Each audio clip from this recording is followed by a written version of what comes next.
que la France déploie ses premiers vaccinodromes pour vous tenir informés. La revue de presse a décidé de dépêcher sur place. Alors ça va vous faire plaisir parce que ça aussi c'est un des piliers de la France. Enfin, il est plus là. Mais... Enfin, là, si, ce soir, il est. Le plus grand. C'est pas très clair ce que c'est le lancement de l'année. Le plus grand commentateur historique de la télévision française pour nous commenter ce qui se passe dans les vaccinodromes. Voici Monsieur Léon Zitrone.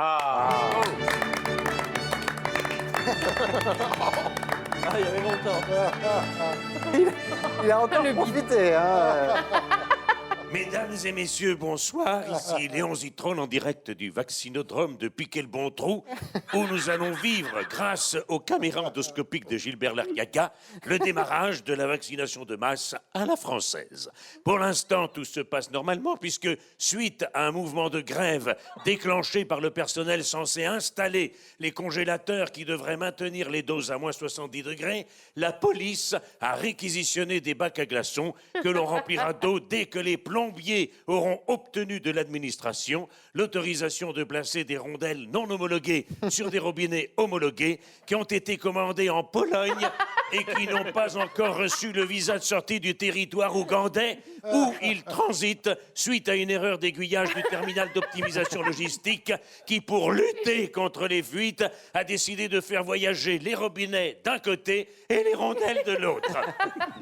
Je rappelle également, mesdames et messieurs, bonsoir, que pour être plus efficace, le gouvernement a réquisitionné tous les Français capables de faire des piqûres. Vous pouvez apercevoir donc sur votre écran, en plus des médecins, casaque blanche, Charlotte verdâtre, des infirmières, blouses cintrées sur leur miche, toque à croix rouge, mais aussi des dentistes, morts aux dents et tubes de dentifrice en bandoulière. Ils sont suivis par les vétérinaires spécialisés dans l'insémination artificielle des vaches normandes, équipés de leurs seringues à vulve, capables de contenir des doses pouvant vacciner une ville de 100 000 habitants.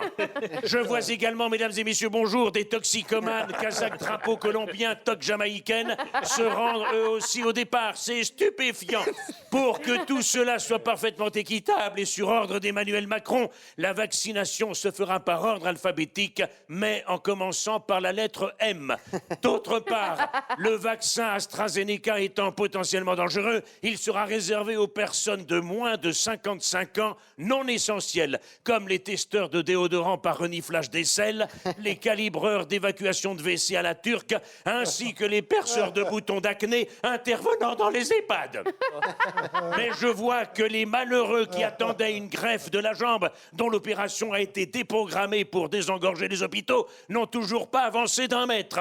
Tandis que les greffés du rectum utilisent leur performance anale pour tenter d'asphyxier les asthmatiques qui les suivent de près. Oh mon Dieu! Il y a même la mère écologiste de Poitiers, Léonore Monconduit, celle qui veut empêcher les enfants de rêver, qui a dû reporter la greffe de cerveau qu'elle devait subir en s'écriant « Mon conduit est bouché, mon conduit est bouché !»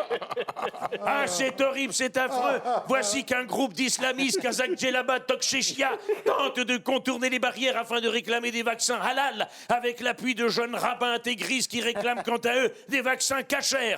Ils sont immédiatement rejoints par des véganes fondamentalistes qui ne veulent pas que les vaccins soient testés sur les animaux comme les rats, les singes ou les électeurs d'Anne Hidalgo.